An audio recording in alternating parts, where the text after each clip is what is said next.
Hi guys, आप school में पढ़ रहे हो, कॉलेज में या फिर कहीं जॉब कर रहे हो। एप्लीकेशन लिखने की यानी कि प्रार्थना पत्र लिखने की जरूरत आपको कभी ना कभी पड़ ही जाती है।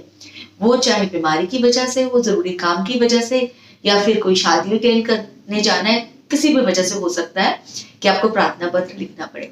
मैंने अपने 27 साल की जॉब में ये देखा कि बहुत से लोग जो है, मेरे स्टूडेंट्स और काफी मेरे साथ काम में करने वाले जो लोग थे, वो भी जो प्रार्थना पत्र लिखने में ना काफी हिचक महसूस करते हैं, घबराते हैं कि क्या लिखेंगे, कैसे लिखेंगे।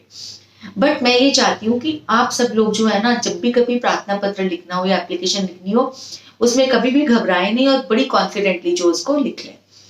मैंने जो सिक लीव है इंग्लिश में, वो जो है मेरी आपको इस चैनल पे वीडियो नंबर 15 में 15 पे मिल जाएगी। और मैंने जरूरी काम के लिए प्रार्थना पत्र हिंदी में वो भी करवा दिया है। आज हम करने जा रहे हैं बीमारी के लिए प्रार्थना पत्र की। अगर आपकी तबीयत ठीक नहीं है, भगवान ना करे कभी किसी की तबीयत खराब हो, बट फिर भी कभी अगर हो जाती है तो आपको स्कूल से, कॉलेज से या अपनी जॉब से छुट्टी लेनी पड़ती है। तो आज हम करेंगे कि किस तरह से वो एप्लीकेशन लिखना है, किस तरह से उस प्रार्थना पत्र को हम शुरू करेंगे और लिखेंगे और कैसे उसकी एंडिंग करेंगे। तो चलिए स्टार्ट करते हैं आज का वीडियो।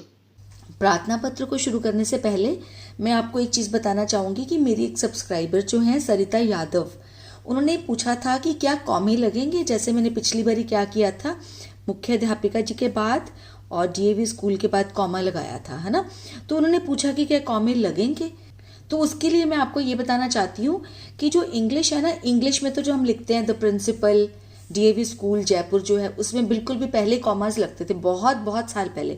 अभी जो क्या है, ये सारा कुछ खत्म कर दिया गया कि कॉमा फुल स्टॉप कहीं नहीं लगाना है, मतलब फॉर्मेट में नहीं लगाना है। बाकी ये जो आप लिखेंगे एप्लीकेशन, उसमें तो होगा ही होगा जहां पर भी कॉमा या फुल स्टॉप लगाना है, लेकिन फॉर्मेट में, इसको फॉर्मेट बोलते हैं। जो एप्लीकेशन जो मेन है, उससे पहले जो हम ये लिखते हैं और एंड में जो लिखते हैं कि आपकी आज्ञाकारिणी शिष्या, उसके लिए।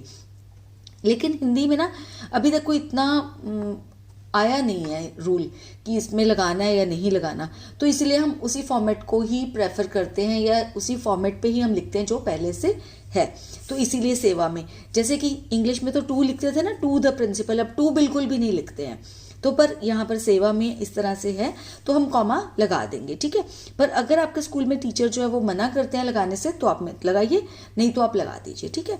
मुख्य अध्यापिका जी डीएवी स्कूल और जयपुर के बाद भी आपने पूर्ण विराम डालना है। मैंने पिछली वाली जो जरूरी काम वाली वीडियो थी उसमें बताना भूल गई थी आपको, जयपुर के बाद जो लगेगा पूर्ण विराम, ठीक है। विषय, विषय भी लिखना है। सब्जेक्ट मतलब विषय, मतलब किस बारे में आप ये जो एप्लीकेशन है प्रार्थना पत्र लिख रहे हैं। जो जरूरी काम के लिए थी उसमें मैंने विषय नहीं बताया था, क्योंकि अगर आप छोटी कक्षा में है, लाइक जैसे अगर आप फर्स्ट में है, सेकंड में है, थर्ड में है, फोर्थ में, तो बिना विषय के भी चल जाएगा। लेकिन अगर आप सिक्स्थ से लिख रहे हैं, जैसे कि आप छठी कक्षा में उससे ऊपर हैं, या फिर आप किसी ऑफिस में काम करते हैं, तो विषय जो है लिखना बहुत जरूरी है, ठीक है। तो बीमारी, विषय क्या है हमारा, आज हम किस वजह से छुट्टी ले रहे हैं, बीमारी की वजह से अवकाश। छुट्टी भी लिख सकते हो यहाँ पर, अवकाश भी लिख सकते हो, छुट्टी और अवकाश एक ही बात है, ठीक है। तो विषय, विषय के बाद ना आप ये कोलन डाल देना है, इंग्लिश में इसको कोलन बोलते हैं, ठीक है, ऊपर डॉट नीचे डॉट।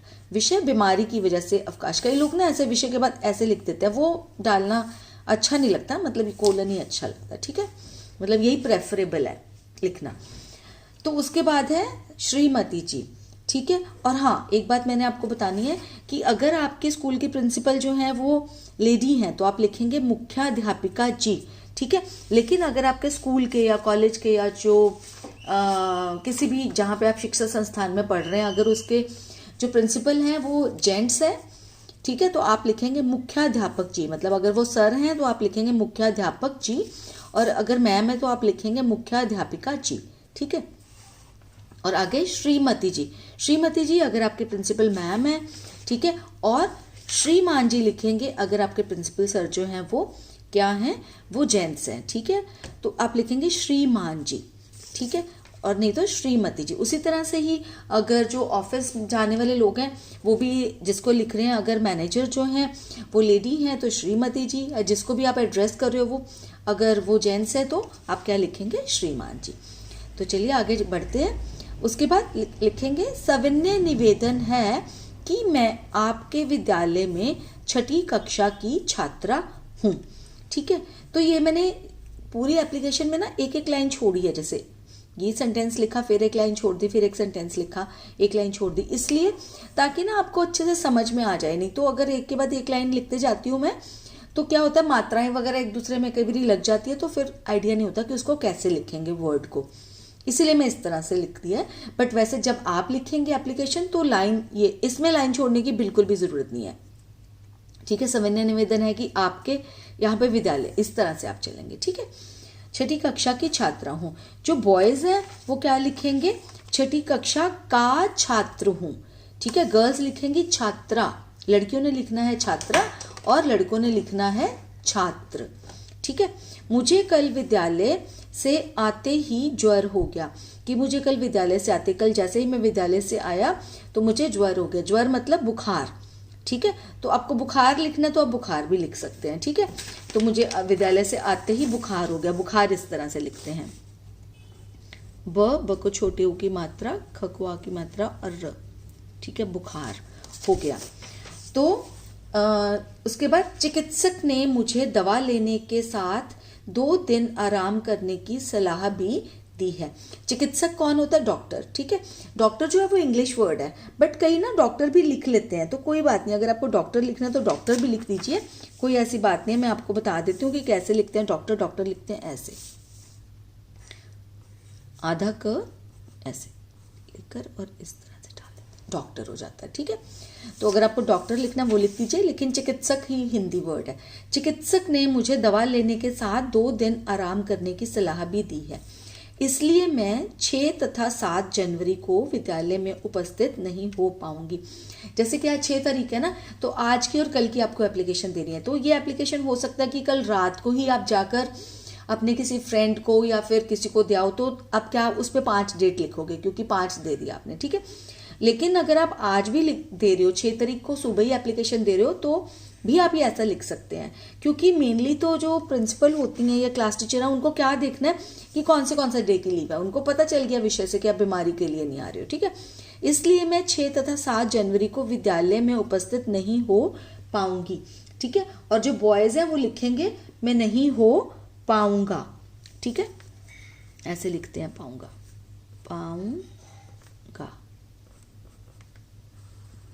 नहीं हो पाऊंगा, ठीक है। तो गर्ल्स लिखेंगी मैं उपस्थित नहीं हो पाऊंगी, ठीक है। और अगर आपको 3 दिन का लेना है तो आप कैसे करेंगे, इसलिए मैं 6, 7 तथा 8 जनवरी इस तरह से लिख देंगे।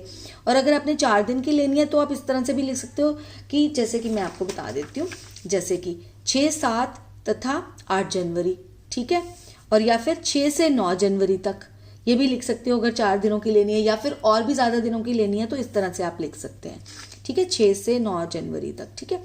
अच्छा, और जो कहीं ऑफिस में हैं तो वो क्या करेंगे, वो जैसे इस तरह से ही लिखेंगे, जैसे कि मैंने आपको यहाँ बताने की ट्राई करी है कि वो जैसे मुख्याध्यापक को तो नहीं लिखेंगे, वो तो प्रिंसिपल को नहीं, लेकिन जो उनके मैनेजर वगैरह हैं तो जो मैनेजर को कैसे लिखेंगे, जैसे प्रबंधक महोदय, अगर वो कोई सर हैं तो प्रबंधक महोदय, और अगर लेडी हैं तो प्रबंधक महोदया, और जी साथ में लगा देना, प्रबंधक महोदय जी या फिर प्रबंधक महोदया जी, ठीक है, द है ये, महोदया जी, ठीक है।